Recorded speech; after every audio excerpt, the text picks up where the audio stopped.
রবীন্দ্র বিশ্ববিদ্যালয়ের স্থায়ী ক্যাম্পাস নির্মাণে একনেকে প্রকল্প পাস, নিতে হবে পরিবেশের ছাড়পত্র, আমরণ অনশন ভেঙে শিক্ষার্থীদের উচ্ছ্বাস।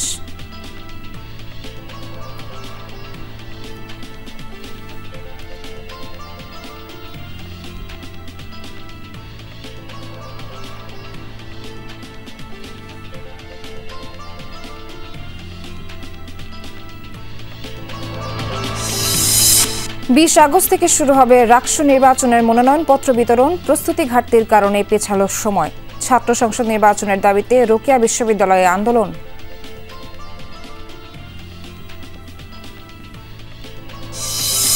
রাজশাহীতে কোচিং সেন্টারে অস্ত্র ও বিস্ফোরক উদ্ধারের মামলায় অনিন্দ ও 2 সহকর্মীর 5 দিনের রিমান্ড। খুলনায় কৃষি ব্যাংকে ডাকাতির ঘটনায় মামলা।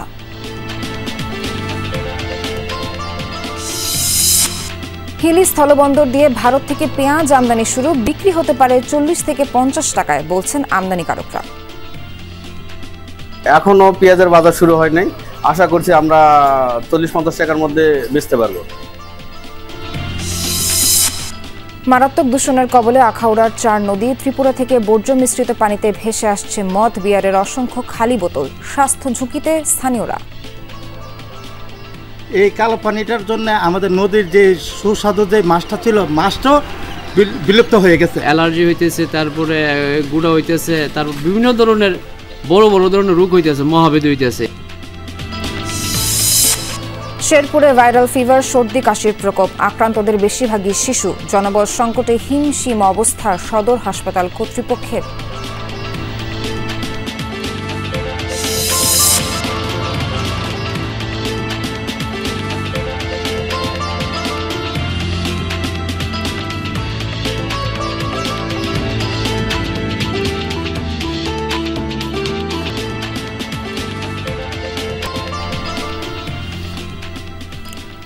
স্বাগত সবাইকে, আমন্ত্রণ বিরতিহীন সংবাদ সারা দেশে। এতক্ষণ শিরোনাম দেখছিলেন, পুরো খবর জানাতে সঙ্গে আছি নাবিলা সোহার। সিরাজগঞ্জে রবীন্দ্র বিশ্ববিদ্যালয়ের ক্যাম্পাস স্থাপন প্রকল্প পাশ হয়েছে একনেক সভায়। খবর পেয়ে অনশন ভেঙে আনন্দ উল্লাসে মাতেন শিক্ষার্থী সহ শিক্ষক, কর্মকর্তা, কর্মচারীরাও। তবে প্রকল্প বাস্তবায়নের আগে পরিবেশ অধিদপ্তরের ছাড়পত্র নিতে হবে বলে জানিয়েছেন পরিকল্পনা উপদেষ্টা। একনেক সভায় স্থায়ী ক্যাম্পাস নির্মাণ প্রকল্প অনুমোদনের খবরে এই আনন্দ রবীন্দ্র বিশ্ববিদ্যালয়ের আন্দোলনরত শিক্ষার্থীদের। উচ্ছ্বাস ছড়িয়ে পড়ে আন্দোলনে সংহতি জানানো শিক্ষক, কর্মকর্তা, কর্মচারীদের মাঝেও। ভাষায় প্রকাশ করার মতো নয় এ বিজয় আমাদের সকলের, এ বিজয় রবীন্দ্র বিশ্ববিদ্যালয় পরিবারের, এ বিজয় রবীন্দ্র প্রেমীদের। আর ইনশাআল্লাহ সকলের প্রচেষ্টায় আমরা ক্যাম্পাস আনতে পারছি, এটা অনেক বড় পাওয়া আমাদের। এই অনুভূতি আসলে এতই সুন্দর যে আমি মনে হয় ভাষায় প্রকাশ করতে পারবো না। আমি শুধু কৃতজ্ঞতা জানাতে চাই আজকে। বিশ্বকবি রবীন্দ্রনাথ ঠাকুরের স্মৃতি বিজড়িত সিরাজগঞ্জের শাহজাদপুরে দাঁড়ি রেখে যাওয়া 225 একর জায়গা বরাদ্দ করে প্রায় 9 বছর আগে প্রতিষ্ঠিত হয় রবীন্দ্র বিশ্ববিদ্যালয়। প্রতিষ্ঠার এতদিনেও বিশ্ববিদ্যালয়ের স্থায়ী ক্যাম্পাস হয়নি। অন্তর্বর্তী সরকারের 13তম একনেক সভায় ডিপিপি অনুমোদন হওয়ায় সরকারের প্রতি কৃতজ্ঞতা জানান শিক্ষার্থী সহ শিক্ষক ও কর্মচারী। রবীন্দ্র বিশ্ববিদ্যালয় পরিবারের পক্ষ থেকে আমি বর্তমান সরকারকে কৃতজ্ঞতা জানাই, ধন্যবাদ জানাই, অভিনন্দন জানাই। তারা আমাদের দিকে নজর দিয়েছেন এবং আমরা পরিবেশ সংক্রান্ত কী কী শর্তাবলী দেওয়া হয়েছে আমরা সেটা দেখতে চাই এবং আমরা পরবর্তী প্রতিক্রিয়া আমরা জানাবো। এই রবীন্দ্র বিশ্ববিদ্যালয় কারো একক সম্পত্তি নয়, এই যে সার্বজনীন সম্পত্তি প্রাপ্তির লক্ষ্যে সবাই যে একযোগে কাজ করে যাচ্ছে, এই যে আনন্দ, এই যে উৎসাহ, সর্বজনীন উৎসাহ, শিক্ষার জন্য যে আগ্রহবোধ, এটি নতুন প্রজন্মকে উৎসাহিত করবে বলে আমরা মনে করি। সভায় 519 কোটি টাকা ব্যয়ে রবীন্দ্র বিশ্ববিদ্যালয়ের স্থায়ী ক্যাম্পাস স্থাপনের সিদ্ধান্ত নেওয়া হয়েছে। তবে নিতে হবে পরিবেশগত ছাড়পত্র। কাগজপত্রের দিক থেকে আমরা দেখছি যে এটা ভূমি মন্ত্রণালয় থেকে প্রথমত এটা অকৃষি জমি হিসাবে, আসলে চারণভূমি ছিল, সেটাকে অকৃষি জমিতে পরিবর্তন করে সেটার অনুমোদন 2018 সালেই দেওয়া হয়েছিল। এছাড়া অন্যান্য যেসব ছাড়পত্র কাগজে কলমে সবই আছে। আলোচ্য প্রকল্পের জন্য বিধি মোতাবেক ছাড়পত্রের জন্য পরিবেশ অধিদপ্তরের সংশ্লিষ্ট কার্যালয়ে বরাবর আবেদন করতে হবে এবং ছাড়পত্র গ্রহণ করতে হবে। এর আগে স্থায়ী ক্যাম্পাসের দাবিতে গত ২৬ জুলাই বিশ্ববিদ্যালয় দিবস বয়কটের মাধ্যমে আন্দোলন শুরু করেন শিক্ষার্থীরা। দফায় দফায় মহাসড়ক অবরোধ করা হয়। অনশন করেন শিক্ষার্থী ও শিক্ষকরা। জারিন অর্নি, যমুনা নিউজ। জনবল সংকট ও হল পর্যায়ে নির্বাচনের সার্বিক কার্যক্রমে প্রস্তুতির ঘাটতি থাকায় মনোনয়নপত্র বিতরণের তারিখ পেছানো হয়েছে বলে জানিয়েছেন রাষ্ট্র নির্বাচন কমিশনার অধ্যাপক আমজাদ হোসেন। তিনি জানান, মনোনয়নপত্র বিতরণের নতুন তারিখ নির্ধারণ করা হয়েছে ২০ ও ২৩ আগস্ট। ঘোষিত তফসিল অনুযায়ী আজ থেকে মনোনয়নপত্র বিতরণের কথা ছিল। চূড়ান্ত ভোটার তালিকা প্রকাশের তারিখ পরিবর্তন করে ১৯ আগস্ট করা হয়েছে। এছাড়া ২৪ থেকে ২৬ আগস্ট মনোনয়নপত্র দাখিল, ২৭-২৮ আগস্ট মনোনয়নপত্র বাছাই এবং ৩১ আগস্ট প্রার্থীদের প্রাথমিক তালিকা প্রকাশ করা হবে। ২ সেপ্টেম্বর মনোনয়নপত্র প্রত্যাহার এবং ৪ সেপ্টেম্বর প্রার্থীদের চূড়ান্ত তালিকা প্রকাশের তারিখ নির্ধারণ করা হয়েছে। রাষ্ট্র নির্বাচনের ভোট গ্রহণ হবে ১৫ সেপ্টেম্বর। ভোটার তালিকা খসড়া তালিকা দেওয়ার ক্ষেত্রে এবং খসড়া তালিকা যে আপত্তিগুলো ছিল সেটা দেওয়ার ক্ষেত্রে তাদের কিছু সমস্যা ছিল। আপনারা জানেন প্রায় ৩৫ বছর পর নির্বাচন হতে যাচ্ছে। এটা খুব সহজ জিনিস নয়, আমরা কাজে প্রবেশ করে বুঝতে পারছি এখন। যার জন্য আমরা কিছু রিশিডিউল করেছি। রাজশাহী বিশ্ববিদ্যালয়ে ভর্তিতে প্রাতিষ্ঠানিক সুবিধা পুনর্বহালের দাবি জানিয়ে দ্বিতীয় দিনের মতো কর্মবিরতি ও ধর্মঘট পালন করেছেন বিশ্ববিদ্যালয়ের শিক্ষক, কর্মকর্তা ও কর্মচারীরা। সকাল ৯টা থেকে বিশ্ববিদ্যালয়ের প্রশাসনিক ভবনের সামনে শুরু হয় কর্মসূচি, চলে বেলা ১২টা পর্যন্ত। বক্তারা বলেন, বিশেষ একটি চাপে বিশ্ববিদ্যালয়ের শিক্ষক, কর্মকর্তা ও কর্মচারীদের প্রাতিষ্ঠানিক সুবিধা বাতিল করেছে কর্তৃপক্ষ। এ সময় অবিলম্বে তাদের অধিকার পুনরায় ফিরিয়ে দেওয়ার দাবি জানান বক্তারা। এর আগে উপাচার্যের আশ্বাসে আন্দোলন স্থগিত করলেও কোনো কাজ হয়নি বলে অভিযোগ করেন তারা। দাবি আদায় না হলে সর্বাত্মক ধর্মঘটের হুঁশিয়ারি দিয়েছেন শিক্ষক, কর্মকর্তা, কর্মচারীরা। এদিকে ছাত্র সংসদ নির্বাচনের রোডম্যাপ ঘোষণার দাবিতে আমরণ অনশনে বসেছেন রোকেয়া বিশ্ববিদ্যালয়ের আন্দোলনকারী শিক্ষার্থীরা। দুপুরে ক্যাম্পাসের প্রশাসনিক ভবনের সামনে সাধারণ শিক্ষার্থীদের ব্যানারে এই কর্মসূচি শুরু হয়। শিক্ষার্থীরা বলছেন, বারবার আবেদন এবং আন্দোলন করলেও এখনও রোকেয়া বিশ্ববিদ্যালয়ে ছাত্র সংসদ নির্বাচনের রোডম্যাপ ঘোষণা করেনি প্রশাসন। অথচ লেজুর ভিত্তিক ছাত্র রাজনীতি বন্ধ ও শিক্ষার্থীদের ন্যায্য দাবি দেওয়া কর্তৃপক্ষের কাছে তুলে ধরার উপযুক্ত মাধ্যম হল নির্বাচিত ছাত্র সংসদ। অবিলম্বে ছাত্র সংসদ নির্বাচনের রোডম্যাপ ঘোষণার দাবি জানান আন্দোলনকারীরা। এদিকে উপাচার্য জানিয়েছেন, ছাত্র সংসদ নির্বাচন আইনটি বিশ্ববিদ্যালয় আইনে সংযুক্ত করার জন্য সংশ্লিষ্ট দপ্তরে চিঠি দেওয়া হয়েছে। এ বিষয়ে দ্রুত কার্যকর উদ্যোগ নেওয়ার আশাবাদ জানান তিনি।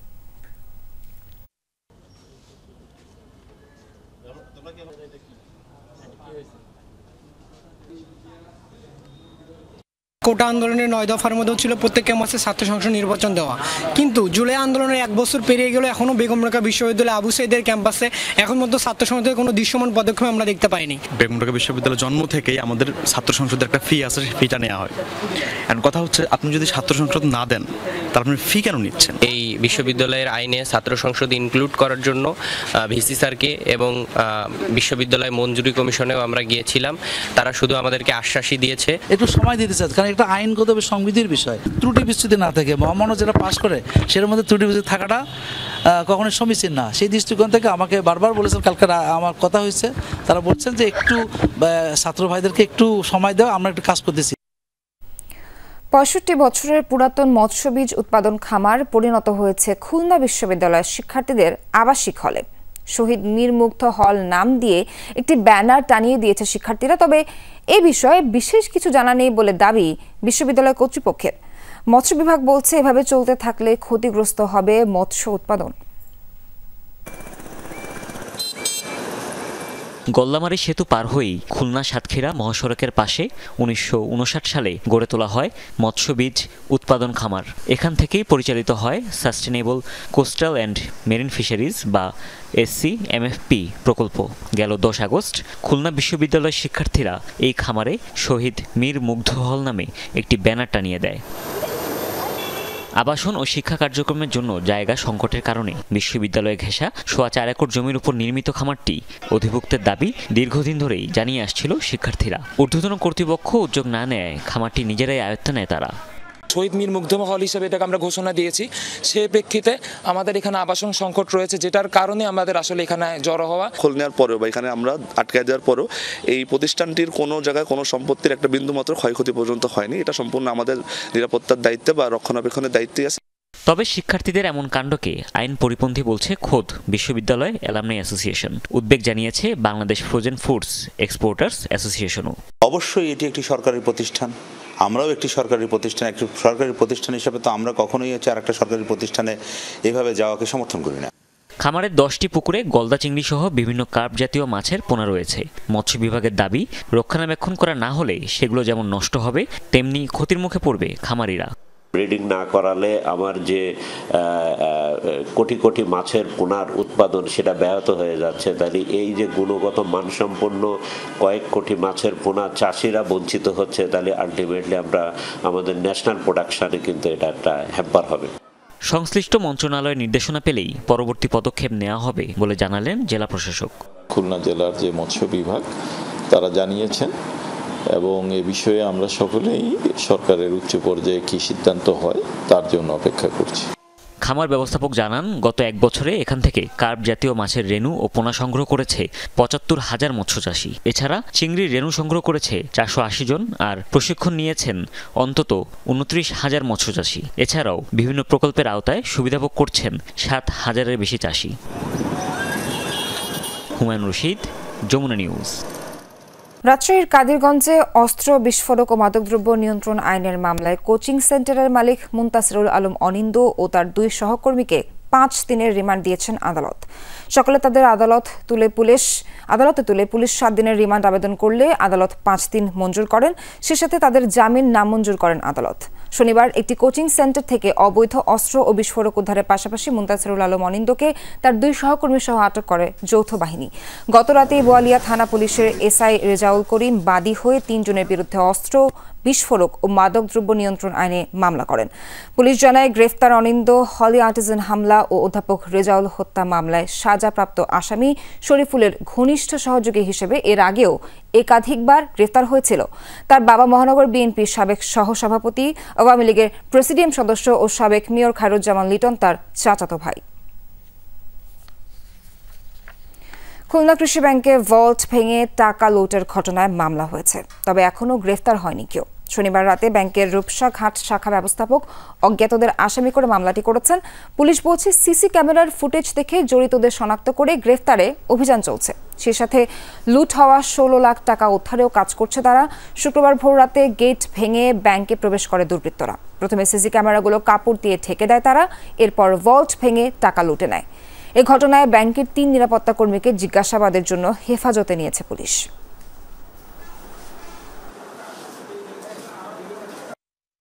গ্রাহক সেবায় যাতে কোনো বিঘ্নিত না হয়, এই জন্য আমি আজকে রবিবার সকালে 10টার আগে ব্যাংকে চলে এসেছি এবং যথারীতি গ্রাহক লেনদেন শুরু হয়ে গিয়েছে।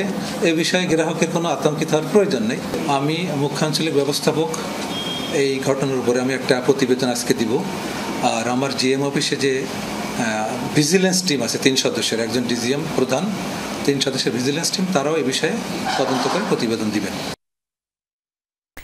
ঊর্ধ্বমুখী বাজার নিয়ন্ত্রণে ভারত থেকে পেঁয়াজ আমদানি শুরু হয়েছে। হিলি স্থলবন্দরের ব্যবসায়ীরা জানান, বিকেলে হিলি বন্দর দিয়ে 30 মেট্রিক টন পেঁয়াজ বোঝাই একটি ট্রাক প্রবেশ করেছে। কৃষি মন্ত্রণালয় থেকে অনুমতি পাওয়া একটি প্রতিষ্ঠান এটি আমদানি করে। হিলি উদ্ভিদ সংঘ নিরোধ অফিসের কর্মকর্তারা জানিয়েছেন, দুপুর 2টা পর্যন্ত বন্দরে 5 জন আমদানিকারক 30 মেট্রিক টন করে মোট 150 মেট্রিক টন পেঁয়াজ আমদানির আইপি পেয়েছে। এর আগে গত বৃহস্পতিবার থেকে আইপি দেওয়া শুরু হয়, তবে ব্যবসায়ীরা জানান 30 টনের বেশি আমদানির অনুমতি নেই।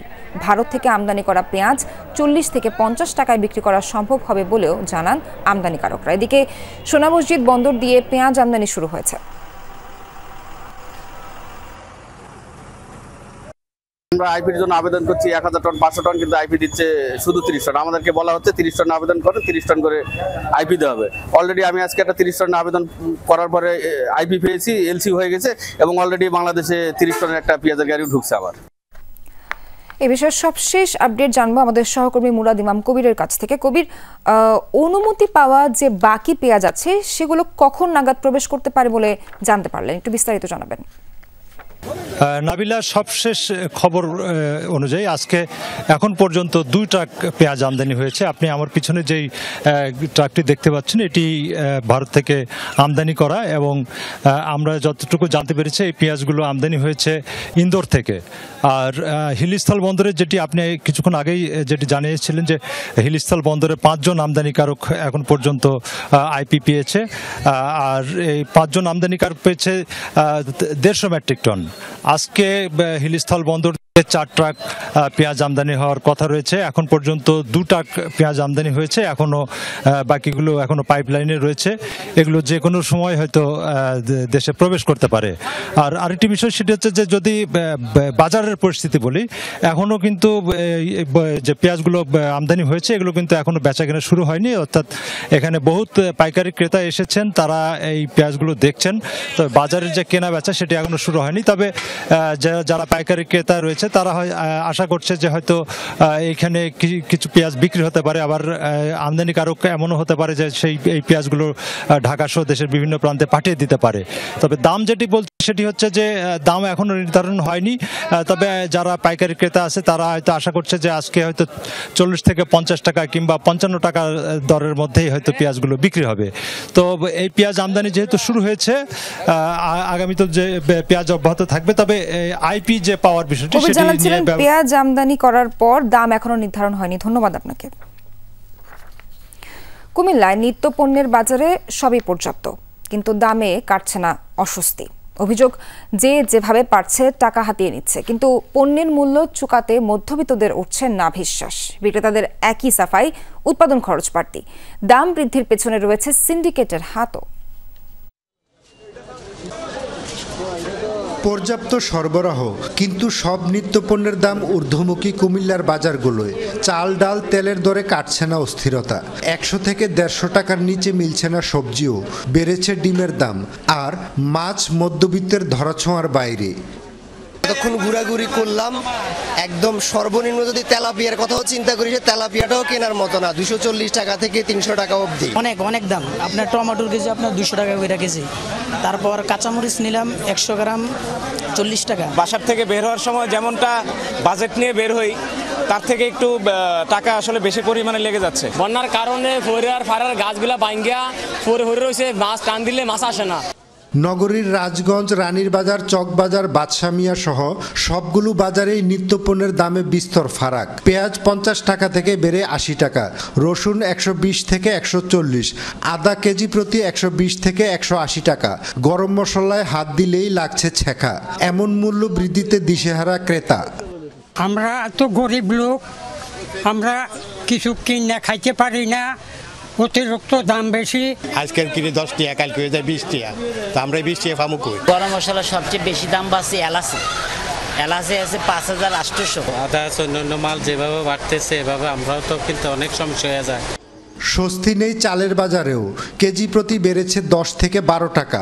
পাইকারি ব্যবসায়ীদের অজুহাত, ধানের দাম বেশি হওয়ায় বেড়েছে চালের দরও।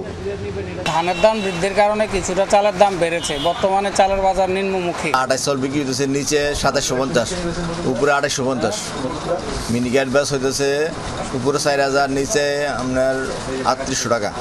নিত্যপণ্যের বাজারের অস্থিরতা কাটাতে মনিটরিংয়ে প্রশাসনকে আরও কঠোর হওয়ার আহ্বান ক্রেতাদের। খোকন চৌধুরী, যমুনা নিউজ, কুমিল্লা। গাইবান্ধার গোবিন্দগঞ্জে এক ব্যবসায়ীর মরদেহ উদ্ধার করেছে পুলিশ। সকালে উপজেলা শীতল গ্রামে ধান ক্ষেতের পাশ থেকে মরদেহ উদ্ধার করা হয়। পুলিশ ও এলাকাবাসী জানায়, শনিবার রাতে দোকান বন্ধ করে বাড়ি ফিরছিলেন নজরুল ইসলাম। পথে স্থানীয় মান্নান মণ্ডলের জমির কাছে পৌঁছালে দুর্বৃত্তরা তাকে ধরে নিয়ে গলা কেটে হত্যা করে। মোবাইল ব্যাংকিংয়ে লেনদেনের বিরোধ থেকে হত্যাকাণ্ড বলে ধারণা পুলিশের। নিহতের মরদেহ উদ্ধার করে মর্গে পাঠানো হয়েছে। হত্যার রহস্য উদ্ঘাটন ও জড়িতদের গ্রেফতারে কাজ করছে পুলিশ। ময়মনসিংহ নগরীর স্টেশন রোডে অস্থায়ী হকার্স মার্কেট ও তাজমহল মোড় থেকে নতুন বাজার এলাকায় ফুটপাতে উচ্ছেদ অভিযান চালিয়েছে প্রশাসন। সড়কের পাশে অবৈধভাবে গড়ে ওঠা ভাসমান দোকান ও হকারদের উচ্ছেদ করা হয়। এ সময় জেলা প্রশাসক কার্যালয়ের নির্বাহী ম্যাজিস্ট্রেট ও টাস্ক ফোর্সের সদস্যরা উপস্থিত ছিলেন। কর্মকর্তারা জানান, ফুটপাতে গড়ে ওঠা এসব অবৈধ দোকানপাটের কারণে চলাচল বিঘ্নিত হচ্ছিল, ভোগান্তি পোহাচ্ছিলেন পথচারীরা। পাশাপাশি শহরের গুরুত্বপূর্ণ সড়কগুলোতে যানজট সৃষ্টি হচ্ছিল, তাই এই অভিযান চালানো হয়। ব্রাহ্মণবাড়িয়ার আখাউড়া সীমান্ত ওপারে ভারতের ত্রিপুরা, সেখান থেকে নদীর বর্জ্য মিশ্রিত পানিতে ভেসে আসছে মদ, বিয়ারের খালি বোতল। এতে স্বাস্থ্য ঝুঁকিতে জেলার বাসিন্দারা, হুমকির মুখে জীববৈচিত্র্য। অভিযোগ পেয়ে কয়েক দফায় দূষিত পানি পরীক্ষা নিরীক্ষা করেছে ভারত বাংলাদেশ যৌথ নদী কমিশন, তবে এখনও আসেনি কার্যকরী সমাধান। প্রতিবেশী দেশ থেকে ভেসে এসেছে উপহার। মদ, বিয়ার, ফেন্সিডিলের খালি বোতলের এসব টুপ এখন আখাউড়া বাসিন্দাদের গলার কাটা। হাওড়া, জাজি, কালন্দি ও মরা নদী, এই 4টি নদী ভারতের ত্রিপুরা থেকে ব্রাহ্মণবাড়িয়ার আখাউড়া সীমান্ত হয়ে বাংলাদেশে ঢুকেছে। যুগ যুগ ধরে এসব নদীর শিল্পবর্জ্য মিশ্রিত দূষিত পানি প্রবেশ করছে এপারে, মিশে যাচ্ছে তিতাস, মেঘনা সহ দেশের অন্যান্য নদ নদীতে। দুর্গন্ধযুক্ত বিষাক্ত কালো পানির প্রভাবে হুমকির মুখে এ অঞ্চলের জীববৈচিত্র্য, কৃষি ও জনস্বাস্থ্য। আর মরার উপর খাড়ার ঘা হয়ে দাঁড়িয়েছে ভেসে আসা খালি বোতল। উঠলে হাল চাষ করলে একটা কাজ ভাঙা গেলে কৃষকের হাত কাটবে, পা কাটবে, এই হিসেবে আমি এগুলি তুললা জমাই এখানে নদীর পারে রেখে দিই। এই কালো পানিটার জন্য আমাদের নদীর যে সুস্বাদু যে মাছটা ছিল, মাছটাও বিলুপ্ত হয়ে গেছে। একটা দেশকে অস্ত্র দিয়ে মারে, করে ইয়া দিয়ে মারে, তো ইন্ডিয়াতে প্যান্ডেলাইম মারতেছে, এটা একটা অস্ত্র ব্যবহার এরা করতেছে আমাদেরকে, এটা নির্যাতন ভাবে। স্থানীয়দের অভিযোগ, মদের খালি বোতলের কারণে সবচেয়ে বিপাকে কৃষকরা। পাশাপাশি দূষিত পানির প্রভাবে রোগব্যাধিতে আক্রান্ত হচ্ছেন সীমান্তের বাসিন্দারা। উৎকট গন্ধে এলাকায় টিকে থাকাই দায়। স্বাস্থ্য ঝুঁকিতে আশপাশের অন্তত 20 গ্রামের মানুষ। গন্ধ যদি না আসতো এবং পানিটা যদি রিফিল করে পরিষ্কার যদি আসতো, তাহলে পরে কোনো সমস্যা হতো না। অ্যালার্জি হইতেছে, তারপরে গুঁড়া হইতেছে, তারপর বিভিন্ন ধরনের বড় ধরনের রোগ হইতেছে, মহাবেদ হইতেছে। পানি পরীক্ষা করে ভারী ধাতুর উপস্থিতি পেয়েছেন গবেষকরা। সীসা, সালফার, দস্তা, ক্রোমিয়াম, ম্যাঙ্গানিজ, আয়রনের মতো রাসায়নিক পদার্থের অস্তিত্ব মিলেছে। হেভি মেটাল আপনারা জানেন যে এটা সবসময় মানব দেহের জন্য ক্ষতিকর এবং ঝুঁকিপূর্ণ। এটা যদি দীর্ঘদিন কোনো মানুষ অব্যাহতভাবে গ্রহণ করে, তাহলে তার মারাত্মক স্বাস্থ্য ঝুঁকিতে পড়বে। এরই মধ্যে কয়েক দফায় দূষিত পানি পরিদর্শন ও তথ্য উপাত্ত সংগ্রহ করেছে ভারত বাংলাদেশ যৌথ নদী কমিশন। যদি ইন্ডিয়া কোনো উদ্যোগ না নেয়, কারণ আমরা জানি ইতিপূর্বে বেশ কিছু বৈঠক হয়েছে, দ্বিপাক্ষিক বৈঠক, কিন্তু এখন পর্যন্ত আমরা কোনো ফলাফল দেখতে পাচ্ছি না। যদি আমাদের দেশে আমাদের অর্থায়নে আমরা পানি পিউরিফিকেশনের ব্যবস্থা করতে পারি নিজের স্বার্থে, আমরা সেইটা উদ্যোগ নিলেও আমার মনে হয় ভালো হবে। পানি পরিশোধন করে বোতল ও আবর্জনা আটকে রেখে পরিষ্কার পানি প্রবাহ নিশ্চিতের দাবি সচেতন মহলের। তারা মিউনিসিপ্যাল কর্পোরেশনের মাধ্যমে আমাদের সাথে যোগাযোগ করে একটা সময় নিয়ে সেখান থেকে সেই ময়লা বা বর্জ্যগুলো পরিষ্কারের ব্যবস্থা নিয়েছে ইতিমধ্যে। তারপরেও কিছু জায়গা আছে যেখানে এই জিনিসগুলো ফিক্স করা যায় না। এসব জায়গাগুলোতে আমরা ভবিষ্যতে কি করা যায়, আমাদের তাদের সাথে এই ব্যাপারে কথা হয়েছে, হয়তো ভবিষ্যতে এটার একটা ব্যবস্থা হবে। সাবরিনা লিজা, যমুনা নিউজ। গোপালগঞ্জের কাশিয়ানীতে নদীতে বিলীন হওয়ার শঙ্কায় পুরো একটি বাজার। মধুমতির তীরে ভাটিয়াপাড়া বাজার অংশে দেখা দিয়েছে তীব্র ভাঙন। হুমকিতে ব্যবসা প্রতিষ্ঠান, রেল স্টেশন, মসজিদ সহ বিভিন্ন স্থাপনা। দ্রুত স্থায়ী বাঁধ নির্মাণের দাবি স্থানীয়দের। ক্রমশ আগ্রাসী হয়ে উঠছে শান্ত মধুমতি। গোপালগঞ্জের কাশিয়ানীতে প্রবল স্রোতে ভাঙছে নদীর পাড়। স্থানীয়রা জানায়, বর্ষার শুরু থেকে মধুমতি পাড়ে দেখা দিয়েছে ভাঙন। নদী ঘেঁষে গড়ে ওঠা ভাটিয়াপাড়া বাজারের কিছু অংশ এরই মধ্যে বিলীন হয়েছে। হুমকির মুখে পড়েছে উপজেলার অন্যতম এই বাজারের অস্তিত্বই। বালি দিয়ে ডাম্পিং করছে, সেই বালির বস্তা এখন থাকতেছে না। পুনরায় অন্য কোনো কিছু দিয়ে যদি না ব্যবস্থা করে, তাহলে বাজার দোকানপাট যা আছে সব কিছু চলে যাবে। 2-4-5 শতক চলে গেছে এখান থেকে, এখনো যাচ্ছে। আগেও কয়েকবার ভাঙনের মুখে পড়ে এই এলাকা। ব্যবসা প্রতিষ্ঠান হারিয়ে নিঃস্ব হয়েছেন অনেকে। এবার ভাঙন আতঙ্কে আগেভাগেই দোকানপাট সরিয়ে নিচ্ছেন ব্যবসায়ীরা। মসজিদ, গোডাউন, বাজার ঘর, ভাটিয়াপাড়া বাজার, কবলতী বাজার, নদীর কবলতী বাজার, উপরে আল্লাহ আর নিচে সরকার যদি সহযোগিতা করে। দেখতে 100 মিটারের মতো নদীতে ভেঙে বিলীন হয়ে গেল। আমাদের দোকানদাররা এসে বাজার থেকে মাইকে অ্যালাউন্স করে লোকজন এনে, তারপরও আমরা অনেক মালামাল উদ্ধার করতে পারি নাই। বাজারের পাশেই রয়েছে রেল স্টেশন, মসজিদ সহ বিভিন্ন স্থাপনা। নদীর পাড় সংরক্ষণে যে কাজ করা হয় তাও ধসে পড়েছে কয়েকটি স্থানে। ভাঙন ঠেকাতে স্থায়ী বাঁধ নির্মাণের দাবি এলাকাবাসীর। এই বাজারে দুটা খাদ্য গোডাউন আছে সরকারি, এখন ওই খাদ্য গোডাউনও ঝুঁকিপূর্ণ। যদি এখানে বড় আকারে বাদ যদি দেওয়া হয়, ওই অনেক দূর ডাম্পিং করে যদি ফেলানো হয়, তাহলে আরও মনে হচ্ছে ভালো হবে। প্রায় 300 ঘর ভাঙে চলে গেছে এই বাজার থেকে। এখন যেটুকু আছে এইটুকু যদি না থাকে তাহলে তো এই ভাটিয়াপাড়ার কোনো অস্তিত্ব থাকবে না। তাই চাই সরকার এবং সংশ্লিষ্ট যারা আছে যাতে আমাদের এই কাজ যেটুকু আছে এইটুকু একটা স্থায়ী সমাধান হয়। নদী ভাঙন ঠেকাতে 6000 জিও ব্যাগ ফেলা হচ্ছে বলে জানিয়েছে পানি উন্নয়ন বোর্ড। বরাদ্দ পেলে স্থায়ী সমাধানের আশ্বাস জেলা নির্বাহী প্রকৌশলীর। ভাঙন দেখার পরে আমরা ঊর্ধ্বতন কর্তৃপক্ষের সাথে আমরা যোগাযোগ করেছি এবং বাজারটির গুরুত্ব বিবেচনা করে স্যাররা আমাদের ইতিমধ্যে প্রায় 6000 জিও ব্যাগের কাজ করার অনুমোদন দিয়েছে। আমরা ইতিমধ্যে জিও ব্যাগ ফিলিং কাজ চলতেছে। এটার জন্য আমরা একটি ডিপিপি সাবমিট করা আছে স্থায়ী কাজের জন্য। এটা যদি অনুমোদিত হয় তাহলে স্থায়ীভাবে ভাঙনটি প্রতিরোধ হবে। ভাটিয়াপাড়া নদীবন্দর সংলগ্ন এই বাজারে ছোট বড় মিলিয়ে রয়েছে অন্তত 200 ব্যবসা প্রতিষ্ঠান। পাশে রয়েছে শতাধিক ঘরবাড়ি। শরীফ ফারুকি, যমুনা নিউজ। ঝালকাঠিতে বিশুদ্ধ পানির সংকট নিরসনের দাবিতে বিক্ষোভ সমাবেশ করেছে পৌরসভার 9 নম্বর ওয়ার্ডের বাসিন্দারা। সকালে বিক্ষোভ মিছিল নিয়ে বিভিন্ন সড়ক প্রদক্ষিণ শেষে স্থানীয় প্রেস ক্লাবের সামনে গিয়ে সমাবেশ করেন তারা। অভিযোগ করেন প্রায় 2 বছর ধরে দিনের বেশিরভাগ সময় পানি পাচ্ছেন না তারা।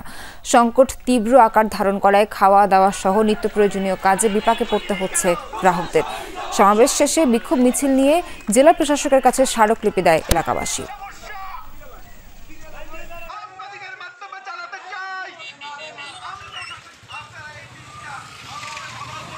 শেরপুরে বেড়েছে ভাইরাস ও ঠান্ডাজনিত রোগের প্রকোপ। সদর হাসপাতালে রোগীদের উপচে পড়া ভিড়, আক্রান্তদের বেশিরভাগই শিশু। তবে জনবল সংকটে হিমশিম অবস্থা চিকিৎসকদের, ভোগান্তিতে রোগী ও তাদের স্বজন।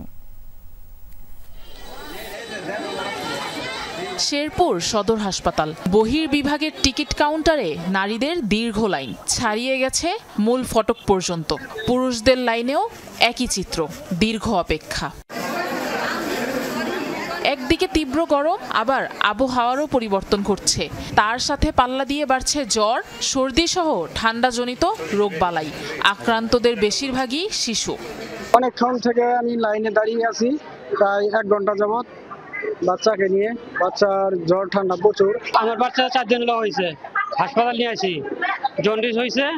হাসপাতালে শয্যা সংখ্যা 250, সেখানে গড়ে ভর্তি থাকছে দ্বিগুণ। বেশি রোগীর চাপ শিশু ওয়ার্ডে। বেড না পেয়ে অনেকের ঠাঁই হয়েছে বারান্দা ও মেঝেতে। বাড়ছে দুর্ভোগ।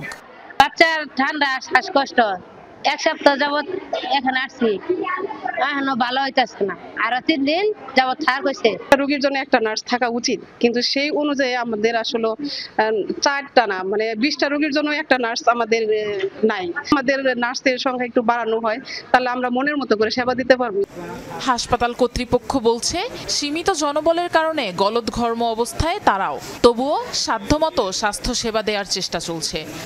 হসপিটাল কিন্তু অফিসিয়ালি এখনো 100 রোগীর জনবল দিয়ে চলতেছে। 70টা 80টা রোগীর এগেইনস্টে একজন করে নার্স কাজ করতে হয়। তো একজন মানুষ তার যা কাজ করার কথা, তার 5 গুণ 6 গুণ কাজ হয়তো মাসে একদিন করতে পারে, সপ্তাহে একদিন করতে পারে, কিন্তু বছরের পর বছর ধরে এই কাজ করা যায় না। সব 50 শয্যা হাসপাতাল, কিন্তু আমার কিন্তু পূর্ণাঙ্গ জনবল নেই। আমার 100 বেডের জনবল দিয়ে আমরা এই হাসপাতাল পরিচালনা করছি। 100 বেডের আমার জনবল এখানে শর্ট আছে। আমরা স্বল্প জনবল নিয়ে, আমাদের স্বল্প রিসোর্স নিয়ে আমরা রোগীদের যথাসাধ্য ভালো সেবা দেওয়ার চেষ্টা করতেছি। হাসপাতালের বহির্বিভাগে প্রতিদিন গড়ে 800 থেকে 1000 জন রোগী সেবা নেন। আফরোজা লামিয়া, যমুনা নিউজ।